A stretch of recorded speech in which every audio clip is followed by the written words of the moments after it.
And now is time for The Catch, which takes you around the Great Lakes to hear from reporters about the issues they're covering. In the near future, visitors along Lake Erie's shoreline could see some high-tech helpers cleaning up trash. IdeaStream public media reporter and producer Zaria Johnson has the details. The robots are being tested currently on Lake Erie during the fall, but they'll be implemented in the spring to begin the collection and research process, and they'll be deployed all throughout the spring and summer, and then they'll be stored again during the winter. Yep, you heard that right, robots. They'll collect plastic pollution from both the shoreline and the water as part of a larger binational effort called the Great Lakes Plastic Cleanup Initiative. So the Great Lakes Plastic Cleanup Initiative is a partnership between two organizations that are based in Canada, and that's the Council of the Great Lakes Region and Pollution Probe.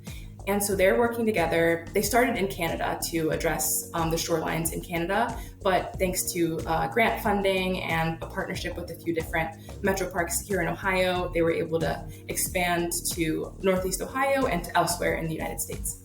Zaria says a $1 million donation from retailer Meijer funded the remote-controlled robots that will be picking up litter around Lake Erie beginning in the spring of 2023. One of the robots, the Bee-Bot, which is the one that combs the beach, that was developed by Nateco Robotics, and the Pixie drone, which is the one that floats on the surface of the water, was designed by Rand Marine. The Bee-Bot rakes the shoreline, gathering debris into a collection bin on the robot and can carry up to 88 pounds of material.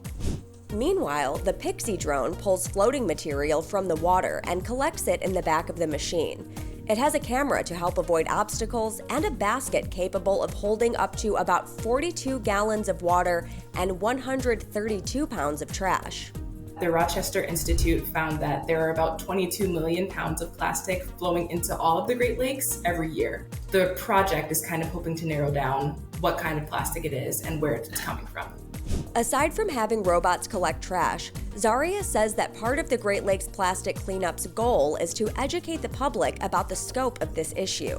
When beachgoers are coming and going and seeing these robots driving down the beach or floating in the lake, and just spark that conversation and inspire people to look at their plastic use and plastic pollution a little bit differently. And once the robots collect the trash, researchers will sort and study the plastics to get a sense of where it's coming from and how to mitigate it.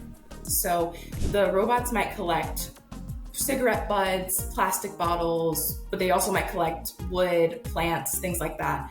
So the researchers will categorize what kind of plastic or debris it is and find ways to dispose of it properly. So if it's a plastic bottle, they might find a way to recycle it or dispose of it. But if it's something like a plant or organic material, they're going to reintroduce that back into the lake or the beach that it came from. At Great Lakes Now, we aim to cover the Great Lakes region and the people who live here, like you.